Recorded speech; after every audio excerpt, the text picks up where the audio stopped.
Sa may gusto lang ng tusino para magluto tayo.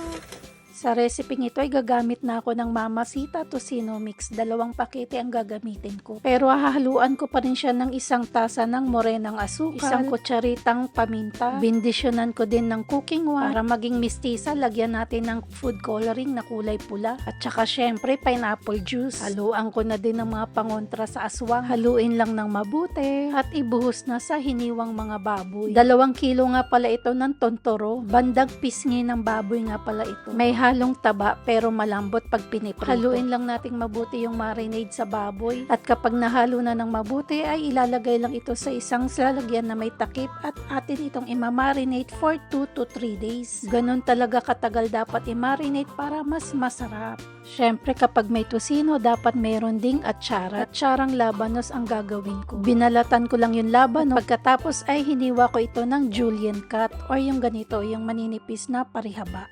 Hahaluan ko lang to ng 1 kutsarang asin at hahalu-haluin lang at pagkatapos ay hahayaan ko lang mababad sa asin itong mga labanos sa loob ng 10 minutes. Next ko namang ihiwain na itong mga carrots. Lalagyan ko rin siya ng carrots para naman maganda ang kulay. Hiniwa ko din to ng pa-julienne cut at pagkatapos ay isinama ko na doon sa labanos. After 10 minutes ay lumabas na yung katas ng labanos kaya naman ay pipigain ko lang ito.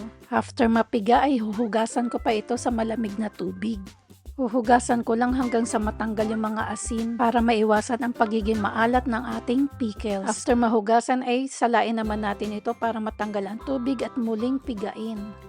After naman mapiga ay iset it aside muna natin ito at gagawa naman tayo ng ating pickle solution. Sa paggawa ng aking pickle solution, ang lagi ko lang nire-ratio is 1:1. 1 part ng sugar and 1 part ng vinegar. Tsaka 1 kutsarang asin, 1 kutsaritang paminta. Haluan ko din ng luya at saka ng bawang at saka sindihan ng apoy, antayin kumulo, antayin munang kumulo ng 1 minuto bago haluin para hindi mahilaw ang suka. Halu-haluin lang at pagkatapos ay tikman at i-adjust ang lasa. Pwede ding haluan ng pampakulay gaya nitong atswete. Pakuluan nyo lang ng mga 2 to 3 minutes at okay na. Hahaluan ko din pala ito ng sibuyas.